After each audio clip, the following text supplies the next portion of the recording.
everyone, welcome back to Touch the Fire Twice. I'm Joshua and I'm here today to do a holiday winter candle haul from the vault. But first, if you're new to Touch the Fire Twice, welcome. My mission here is to share my love and passion for fine home fragrance as an enthusiast, an educator, a reviewer, to inspire you to increase your own fragrance knowledge and understanding, ultimately enhancing the scent memories that you create. If you want to learn more about what I do, why I do it, and how I do it, you can check out my website here at TouchTheFireTwice.com, and please do give me a follow over on Instagram, also at TouchTheFireTwice. But for now, let's dig into these 10 candles. So this is a holiday winter candle haul from the vault, similar to my fall candle haul from the vault, which you can see here if you've not seen it, where essentially I have so many candles in my vault, storage essentially, but from my personal vault, right? That I really shouldn't or don't need to be buying a lot of candles, frankly, anywhere, but especially Bath & Body Works for the upcoming season. There are some new ones, there are some returning favorites that I want a new one of because I burned through them, or there might be a new fragrance, this year not so much, that I want to purchase, but I've really been trying to dig through my collection and actually burn candles that I have already because there's no use holding on to them and paying for them to sit there. So I have 10 candles here. They're not necessarily my top 10 all-time favorites. At the end of the video, I will mention a few of my all-time favorites that I either no longer have or didn't dig through to find in storage. But I did pick out 10 candles to burn through this holiday winter season from my vault, and we're gonna go through them together. So first up, we will get into really a classic. Now this is one of 3 candles, I believe, that were my first 3-wick candles I ever purchased at Bath & Body Works back in 2009 it was. And this is of course Fresh Balsam. Woodland balsam, crisp eucalyptus, fir branches, and cedarwood. What's interesting about this one is a lot of folks consider this to be a true Christmas tree scent, which frankly, it is the type of trees that we often have in our homes for Christmas trees. However, in home fragrance, typically a Christmas tree fragrance is going to lean a little bit more towards their old evergreen scent, or maybe tree farm, something that has a little bit of the indoors and the outdoors. So they kind of add sort of an old world fragrance to it. So you have maybe a little bit of an herbal to that, or a little bit of maybe a candied orange peel, or a hint of clove or rosemary, something that makes it slightly conceptual, but still very much a Christmas tree, but kind of the ye old Christmas.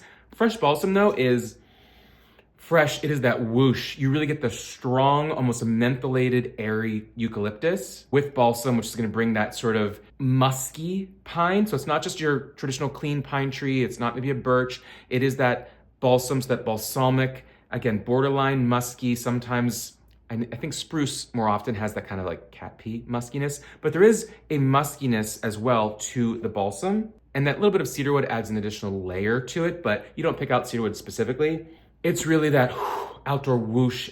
There's something that transports you. I always love when fragrance transports you. I always say it's either a mood, moment, memory, space, place, or time. This transports you to a forest of fir balsams. There's likely some sort of mint in here that they're not really calling out. Perhaps a spice herbal, like a cardamom or patchouli, something that really is kind of camphoraceous or mentholated. Though some of that is coming from the resinous trees themselves.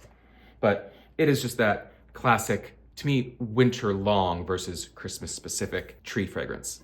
And then we move over to another now classic, but not quite as old as Fresh Balsam, and that is 'Tis the Season. Originally, I believe called Winter Wreath in green wax back in 2007, 8, 9, something like that. 'Tis the Season has notes of rich red apple, sweet cinnamon, and cedarwood. Now there's also an unlisted pine fragrance in here as well. Past years they have called it the pine, sometimes they don't. For me, this is a really great transitional. This kind of carries you from the autumnal fall into the winter holiday. Perfect for November. I can still burn it in December, but for me, it really is going to be a little bit of that apple from the fall, adding some pine, adding some cedarwood to pull you into more holiday winter.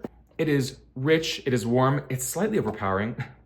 It's along the lines of sort of the Home Sweet Home Yankee candle 1990s fragrance, potpourri, Joanne Fabrics. So it's a bit generic in the sense that many brands, many mass market brands especially, have a variation on something like this, 'Tis the Season, whether it is a Christmas wreath or a berry wreath or whatever it might be. But this is a really nice version of it, and it is the bright warmth of fall going into the darker, deeper holiday winter notes that we get. So that is 'Tis the Season, always a nice transitional. Then we go to another tree scent. This was launched, I want to say, was it 2020 perhaps? That is Under the Christmas Tree. Notes on this one: fir balsam, juniper berries, vanilla eggnog, and sage leaves. So getting a bit conceptual here. This one, I go from loving it to being meh on it. Sometimes it gets a little overwhelming, and I feel like every other year I love it, and then I get it and I burn it a few times and it's just too much. It's interesting because it is a super conceptual tree scent. Not quite, as I was saying, to fresh balsam like a tree farm or a frosted tree or evergreen. This one is even more conceptual perhaps because there is certainly that tree to it. You do have the balsam in there. The juniper berries are going to add a bit of a brightness, a bit of an earthiness as well. One of my favorite candles, Holly Wreath, had juniper berries in it, and that's from 2011 Slack, and I don't think it's been back probably since then. That's in my mentions at the end of the video. But this adds a bit of the juniper. I wouldn't have picked it out without the note, potentially, but it adds a bright, sort of invigorating aspect to it. And then they add in the vanilla eggnog and sage leaves. Eggnog, not so much. This does not read authentic gourmand. Gourmand in the sense that there is a little bit of foodie aspect to this, perhaps, with vanilla in general. I don't think vanilla eggnog. It's not sweet like eggnog would be, or the vanilla eggnog candle at Bath & Body Works. But there is a warming vanilla in here. Think how they have the vanilla balsam, they add vanilla to it. It's a similar vanilla. And then the sage leaves are quite strong, actually.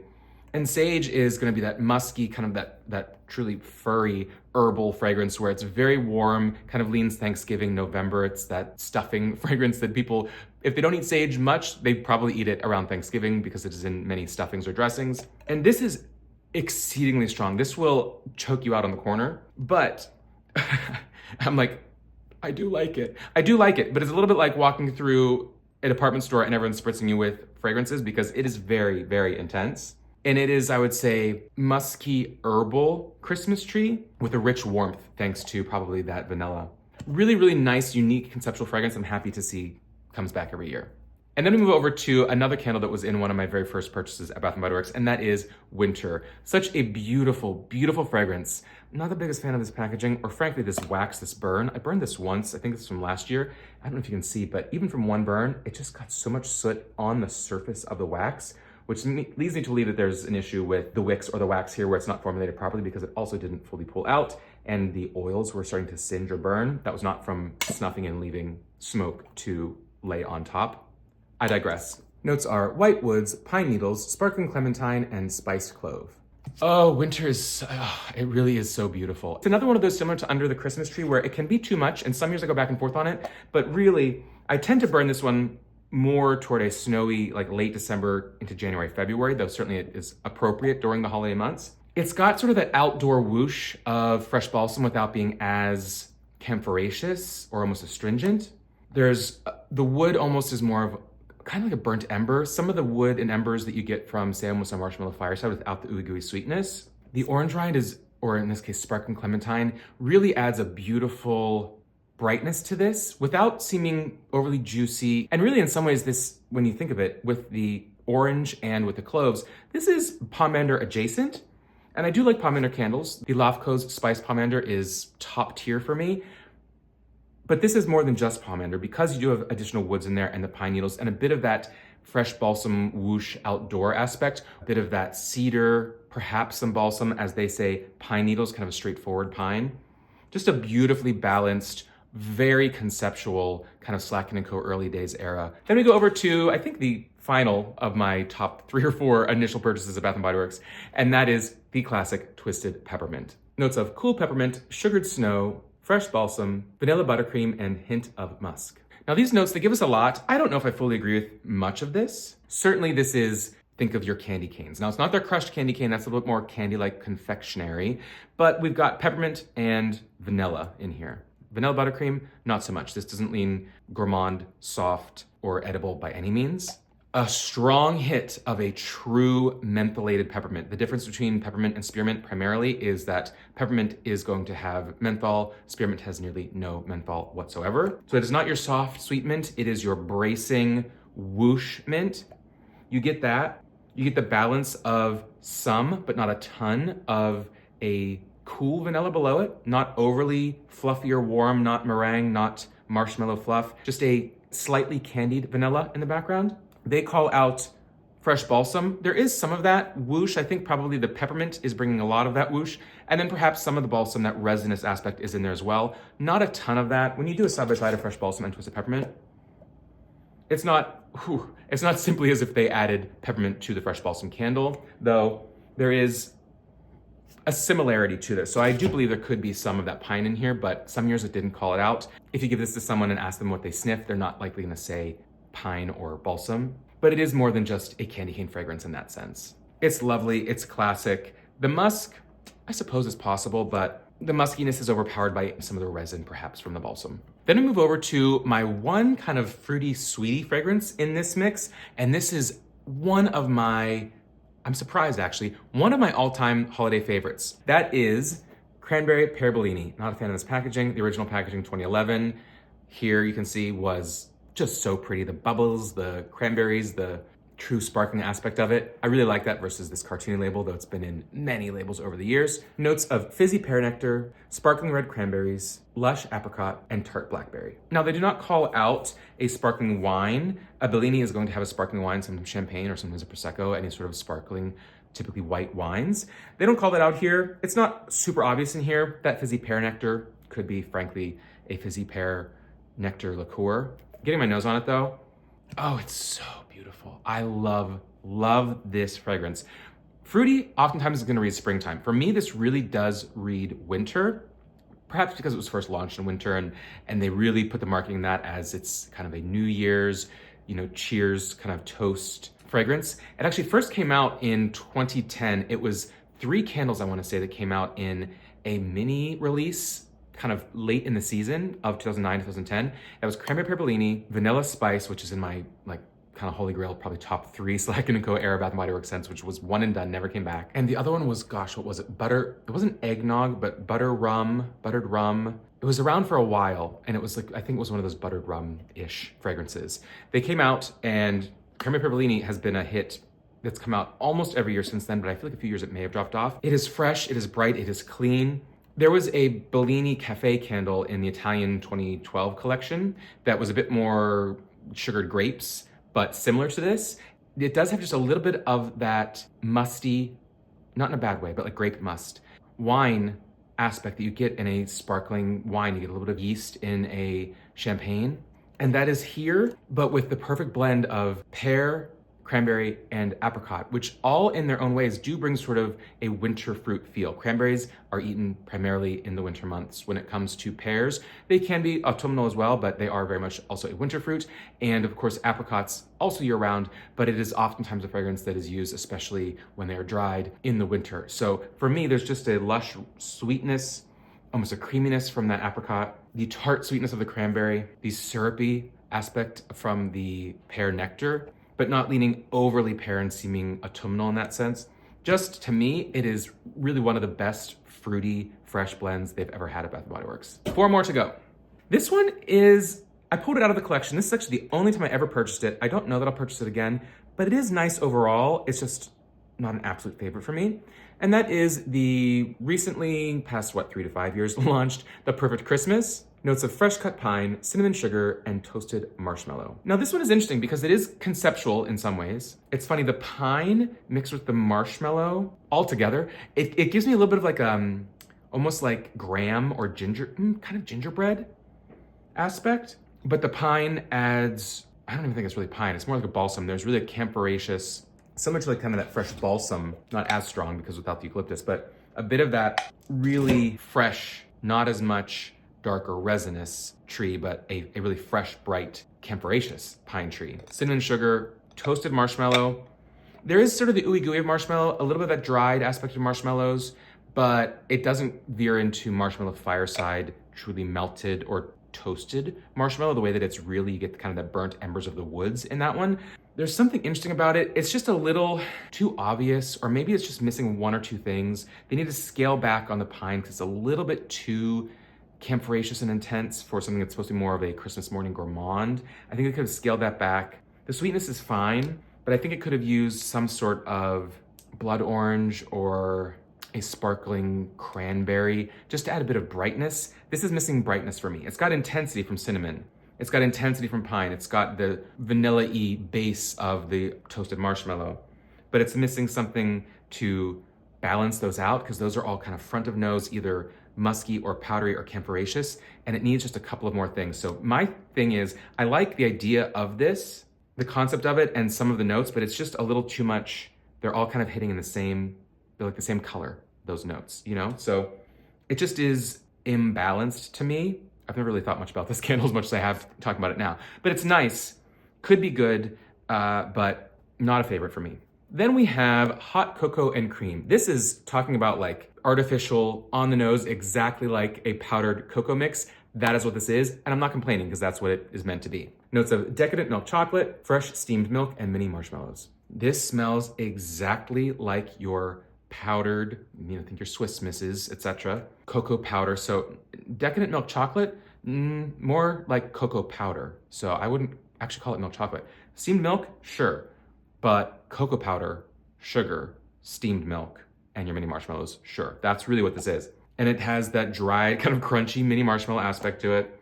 This is a candle where chocolate is hard to do in fragrance because you're not getting authentic, essential oil from chocolate. It's always going to be sort of an artificial or a natural blend and accord that is built to mimic the scent of chocolate. And this really does have it, but it does still read slightly artificial, but it just works because it does smell like sort of the Swiss Miss you had as a kid growing up. And I like it sort of like holiday mornings, winter mornings, when I'm making my coffee, if I'm having a little something like that. This is a good start to the day. Not something I'm gonna burn a ton or throughout the evening probably, but it's a good sweet gourmand for the morning time. Then we move over to, this is sort of a bit of an odd one to include here, but I backed these up. I purchased a few of these when this came out back in 2021 already, that's crazy. This was the Give Thanks collection. And though it is hard to read, this is the Fresh Winter Air with notes of zesty citrus, fresh peppermint, and cold evergreen. Now for me, why I love this so much, this reminds me a lot of one of my favorite, probably top 10 Slack & Co era or just post Slack & Co, like 2012 fragrances, Bath & Body Works, which was Snowed In. Snowed In had this really resinous, sappy aspect to it. So really like tree sap that's running down the tree. So it is pine, but it's specifically sappy and sticky and sweet, but in a rich, resinous way. With that air, with the brightness from the needles, with a bit of perhaps peppermint, as they say in here. Citrus, I'm not certain so much. Perhaps a bit of a citrus peel. Do they say zesty citrus? Yeah, so it's not like the juice or anything. I'm not sure exactly what it would be. Almost something kind of bitter, maybe a bitter orange, perhaps. Not really a sweet citrus. Could almost be like a bergamot or lime. It's got a bit of that sparkling air aspect to it that bergamot can bring and frankly lime can bring. But you would not think lime when you smell this. But it is very similar to that Snowed In candle, which never came back. And for me, that really was the candle that I would light on a snowy day. Specifically, it is the sappy pine resin that I got from that I do get from this as well. It's warm, but it's perhaps, whereas fresh balsam is cooling as outdoors, and then other woody or pine candles can be more obviously warm, cabin-like, clovey, cinnamony indoors. This is kind of a balance between that. So that's where I like the idea of Snowed In. It's cold, it's blustery outside, but you're very much inside, but it is a balance between the in and out. And I just, again, this is not the perfect repackage of it, but it's close enough that it still makes me feel like generally that same vibe as the Snowed In candle, which I loved back in 2012. And then finally, this actually is the fourth candle that I purchased as my first 4 candles, I guess, that I purchased at Bath & Body Works in 2009. And though this label is hideous compared to the original, that is the classic Fireside. Notes of smoked cedar, fresh clove buds, and warm embers. They don't give us much on the notes, but we don't need much. It really is that feu de bois, burnt, burning wood fragrance, that hearth fragrance that most brands have a version of. A bit leathery, kind of that dark redwood, some cedar. Not full on hearth burnt, probably some frankincense or something in here. Really a lot of resinous, warming notes with that clove and the cedar bringing kind of a bit of almost borderline camphoraceous coolness to it to cut through the smoky aspect. It is a bit smoky, they say smoked cedar, but not choke you out smoky, not mesquite, not campfire smoky. It's just a beautifully warm, rich fireside fragrance that it really is one of the best. And that's saying something. Even comparing this to really fine fragrance, luxury candles, it would be hard to beat this. Could happen, probably, but this really ranks right up with them here. Beautiful, beautiful blend. I feel like it got a little watered down over the years. This one seems solid. And surprisingly, 2024, it did not come back. So gotta see this one back at Bath & Body Works because it is a classic. There's no reason it shouldn't be sold every year. So those are my 10 candles that I am burning this season from the vault. The ones I did not pull out, that frankly I probably do still have the versions of them in the vault, but I have not pulled them out. A couple of honorable mentions from a video I actually did a few years back, which was when Harry Slatkin was relaunching Slatkin & Co. within his Homeworks and the various lines he has with Homeworks LLC and Slatkin & Co. And he wanted to know everyone's favorite fragrances from the Slatkin & Co. era, kind of implying that maybe he would bring them back. Don't really know if that exactly happened. There are a few that variations came back, repackaged, but not as many as I would have hoped. He didn't actually launch what I was hoping for at the time, a luxury Slatkin & Co. line to exist within Homeworks and Dwell and Scentworks and all the various iterations they've had since then over the years. Didn't happen, but it still was a fun thing to go through. You can watch that video here if you want. The ones I would call out, Sleigh Ride was an incredible, herbal, warm, outdoorsy candle. Merry Mistletoe, a classic over the years. Holly Wreath, probably my top 3. Such a beautiful, unique wreath blend because it had a heavy hit of juniper. Winter Garland, which is perhaps my #1 favorite winter holiday candle, though it did come out within Homeworks as Mistletoe Magic. Vanilla Spice, a bit of that ooey gooey sweetness from your whipped vanilla, a soft, warm cinnamon, and a little bit of a cherry. Just loved Vanilla Spice. So those are some honorable mentions of fragrances I would love to see come back that typically don't, as well as 10 that I'm burning through this year. Stay tuned, I may also be doing a Homeworks from the vault haul as well, though I don't purchase them anymore. I do have some in my collection, obviously still, and there are some great ones from the earlier days of Homeworks. So if you want to see that video, let me know. And until next time, take care.